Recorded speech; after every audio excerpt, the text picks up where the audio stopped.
আসসালামু আলাইকুম। যেভাবে ভারতে পালিয়ে যান শামীম ওসমান ও নওফেল।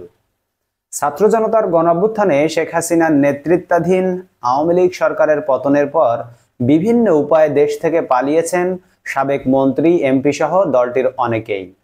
এদের মধ্যে নারায়ণগঞ্জের আলোচিত সাবেক সংসদ সদস্য শামীম ওসমান ও সাবেক শিক্ষামন্ত্রী মহিবুল হাসান চৌধুরী নওফেল দালালদের মোটা অঙ্কের টাকা দিয়ে ভারতে পালিয়ে যান বলে জানা গেছে।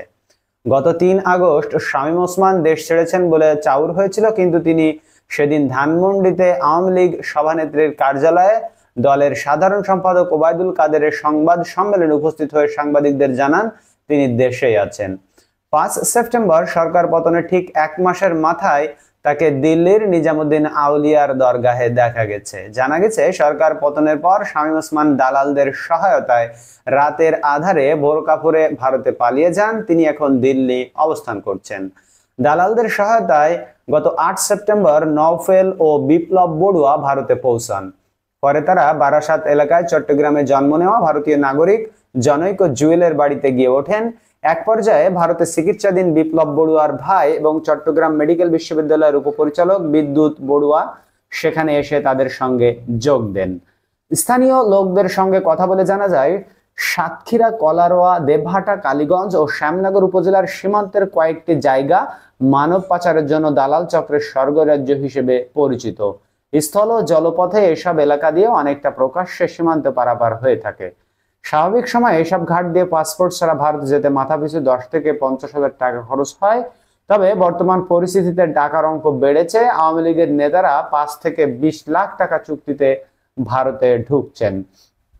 নির্দিষ্ট টাকা পেলে দালাল চক্রের সদস্যরা নৌকাযোগে নির্বিঘ্নে ভারতে পৌঁছে দেওয়ার ব্যবস্থা করে।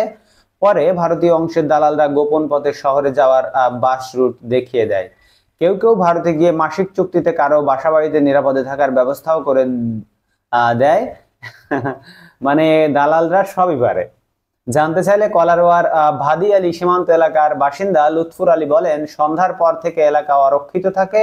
এ সময় গাড়িতে করে বহিরাগত অনেকেই আসেন। তাদের কেউ কেউ সীমান্ত পাড়ি দিয়ে ওপারে ভারতে যাওয়ার চেষ্টা করেন। তবে আওয়ামী লীগের নেতারা এ পথে ভারতে ঢুকছেন জানার পর স্থানীয় বাসিন্দারা সতর্ক অবস্থানে আছেন। সন্দেহভাজন কাউকে দেখলে বিজিবি ক্যাম্পে খবর দেওয়া হচ্ছে। বন্ধুরা, এভাবেই আওয়ামী লীগের যত উচ্চপদস্থ নেতাকর্মী আছে সকলেই কিন্তু ভারতে আশ্রয় নিয়েছে এবং তারা এখন ভারতে আছে।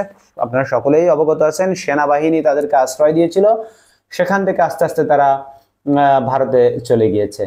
ধন্যবাদ সবাইকে ভিডিওটি দেখার জন্য। আপনারা আপনাদের মূল্যবান মতামত কমেন্ট বক্সে জানাতে ভুলবেন না। দেখা হবে ইনশাআল্লাহ পরবর্তী ভিডিওতে। সে পর্যন্ত আপনারা সকলে ভালো থাকবেন। আল্লাহ হাফেজ।